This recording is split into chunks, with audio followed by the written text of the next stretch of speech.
Dzień dobry. Ilekroć odwiedzam różne miasta w Polsce, widzę, jak fundusze europejskie zmieniają naszą rzeczywistość, na przykład w dziedzinie komunikacji miejskiej.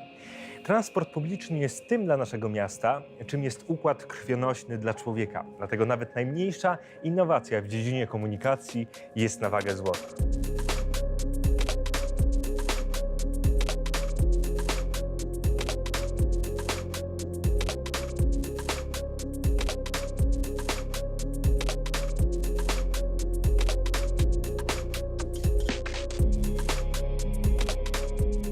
Jesteśmy przyzwyczajeni do tego, że na stacjach benzynowych mamy wąż z benzyną do tankowania pojazdów. Ale co powiedzą Państwo na to, aby zastąpić ten wąż przewodem elektrycznym, prowadzić to do koncepcji ładowarek elektrycznych, które mogą służyć do tego, aby w cudzysłowie tankować na przykład autobusy elektryczne. Dziś porozmawiam z twórcami m.in. takich ładowarek. Drodzy Państwo, zapnijcie pasy, bo właśnie zaczynamy podróż po świecie innowacji. Petros Psylos serdecznie zapraszam.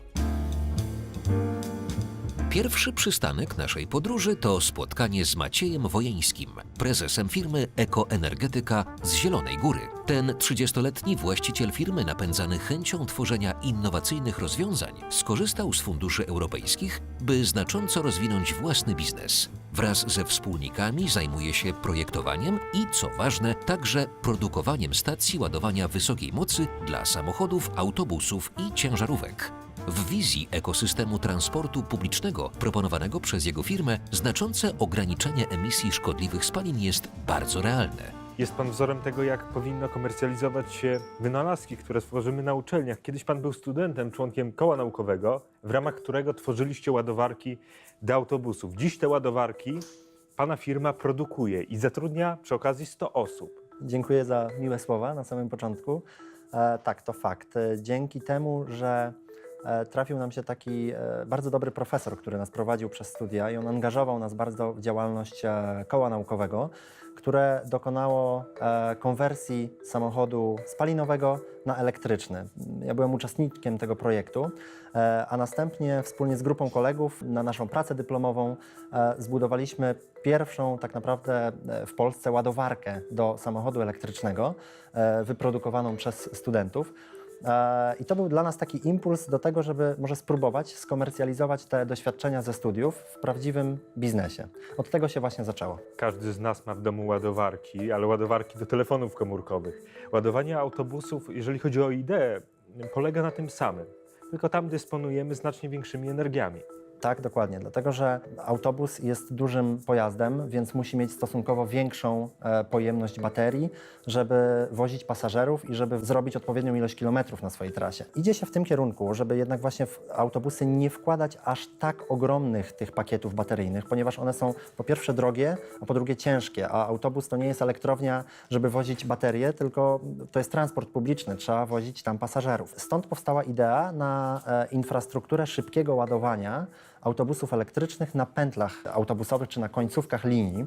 W momencie, kiedy autobus realizuje swoją trasę, dojeżdża na pętlę, zatrzymuje się, ponieważ na przykład kierowca potrzebuje kilku minut na odpoczynek lub jest to przystanek techniczny, w którym wysiadają pasażerowie i następnie wsiądą za 10 minut. Nasza firma produkuje stacje do ładowania o mocy nawet 700 kW i te ładowarki są w stanie doładować taki autobus w czasie tego krótkiego postoju prawie że do 100% pojemności jego baterii. Dzięki temu on praktycznie może jeździć jak normalny autobus spalinowy. Dowodem tego, że ta cała infrastruktura złożona z ładowarek i autobusów elektrycznych jest ekologiczna, są Skandynawowie, którzy kupują od Was te systemy.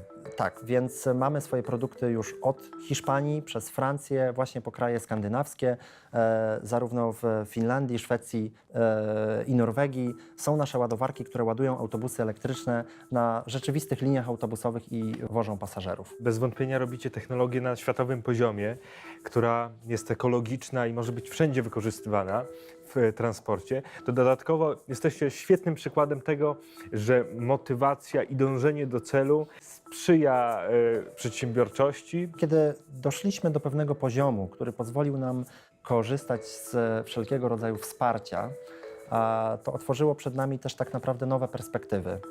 I myślę, że mogę już teraz o tym powiedzieć. Korzystamy również z dotacji z funduszy europejskich I takim najbardziej spektakularnym projektem, który teraz realizujemy, to jest właśnie budowa Centrum Badawczo-Rozwojowego Nowych Technologii w Transporcie Elektrycznym, w którym będziemy rozwijać dalej technologie, będziemy rozwijać systemy informatyczne, które bardzo mocno wiążemy też z tą infrastrukturą ładowania i to pozwoli nam tak naprawdę iść jeszcze szybciej do przodu. Fundusze europejskie przede wszystkim pomagają nam budować prototypy urządzeń, które następnie wdrażamy w życie, komercjalizujemy i sprzedajemy na rynku w przetargach publicznych. Czyli badania to jedna część, produkcja na bazie tych badań, tworzenie wynalazków na bazie tych badań i produkcja tych wynalazków. Dokładnie tak, do tego dążymy. Warto wspierać wizję młodych innowatorów, którzy pragną, aby ich wynalazki były tworzone z poszanowaniem środowiska naturalnego. Firma Vertical Axis Wind Technologies z pomocą funduszy europejskich tworzy duże siłownie wiatrowe o pionowej osi obrotu. To nowatorskie, polskie rozwiązanie pozwala zmniejszyć hałas elektrowni, obniżyć śmiertelność ptaków, a co najważniejsze, jest trwalsze od klasycznej poziomej elektrowni. Petros Psylos rozmawia z pomysłodawcą projektu Janem Wiśniewskim oraz Łukaszem Szpaderskim. Siedząc przy tym stole czuję się trochę jak inwestor, dlatego chciałbym zapytać, co takiego innowacyjnego w waszym pomyśle jest. Zajmujemy się turbiną wiatrową w dużej skali, pierwszą, którą będzie się dało komercyjnie uruchomić pionowej osi. Na czym to polega? Pionowej osi. Czym się różni turbina pionowej osi od zwykłej turbiny? Są to urządzenia mechaniczne o trochę różnych zasadach działania. Tak samo pobierają energię kinetyczną z otoczenia, z wiatru. O ile turbina poziomej osi ma Czyli ta wirnik, tradycyjna? tak, ma Aha. wirnik, którym jak niczym wskazówki zegara się łopaty poruszają, trochę również niczym katapulta, ponieważ ten ruch jest taki miotający, stąd też czasami są doniesienia, które są bardzo rzadko istotne, o miotaniu odłamkami lodu. Natomiast siłownie wiatrowe pionowej osi nie posiadają Czyli akurat te, tych problemów. które wy robicie? Te, które my robimy, nie posiadają tych akurat problemów. To, co czyni nas unikatowymi, to jest rozdzielenie turbiny wiatrowej na dwa poziomy, jednak nie o tej samej wysokości, o specjalnie dobranych wielkościach, w taki sposób, żeby maksymalnie ograniczać obciążenia u podstawy wału. Właśnie widzimy na wizualizacji turbinę, nad którą pracujecie, czyli to jest zupełnie inna idea. Ten koncept był znany już w starożytności. Znaczy, W czym to jest lepsze od tego, co było w starożytności?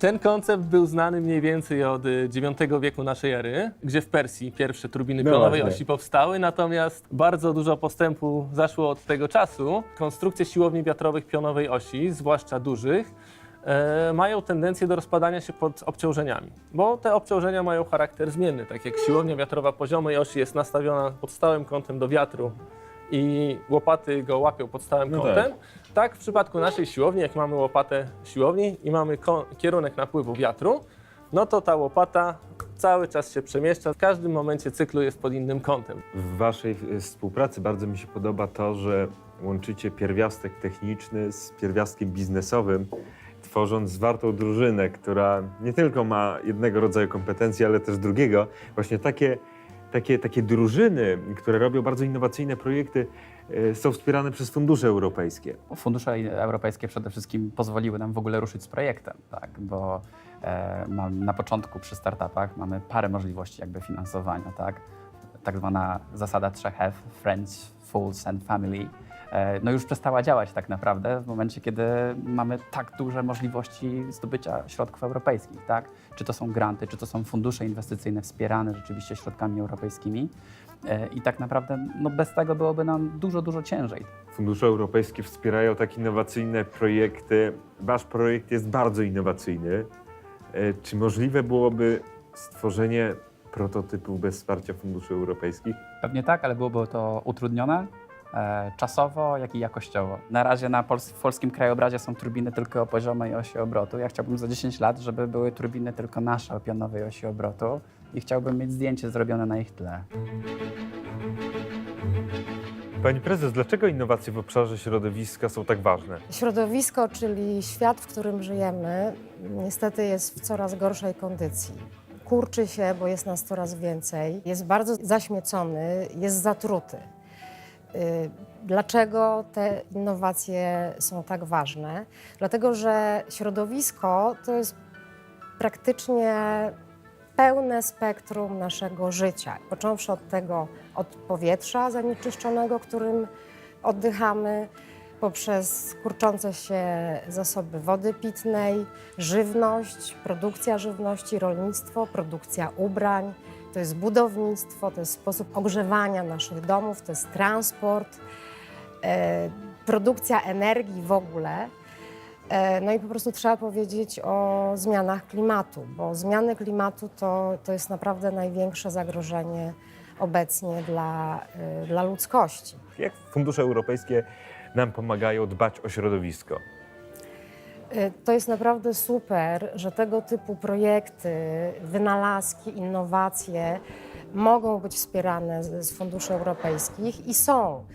Tutaj są specjalne programy, takie jak Inteligentny Rozwój głównie, ale również w wielu innych programach można znaleźć takie środki. No to są często projekty, które nie wiemy, co będzie na końcu i na ile ten dany wynalazek rzeczywiście zrewolucjonizuje nasze życie. Wszyscy sobie życzymy, żeby tych wynalazców, tych innowatorów było jak najwięcej i żeby mieli szansę się rozwijać. I tutaj właśnie jest super wsparcie ze środków europejskich, ale to nie zwalnia nas, każdego z nas od odpowiedzialności, bo każdy z nas ma wpływ na to, jak ten świat się potoczy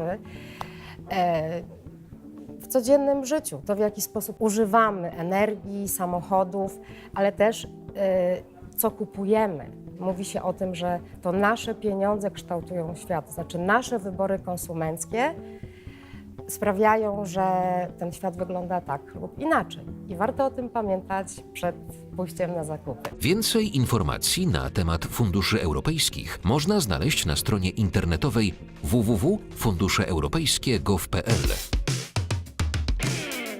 Pięknie dziękuję za wspólne odkrywanie świata innowacji. Tymczasem niech moc innowacji będzie z Wami.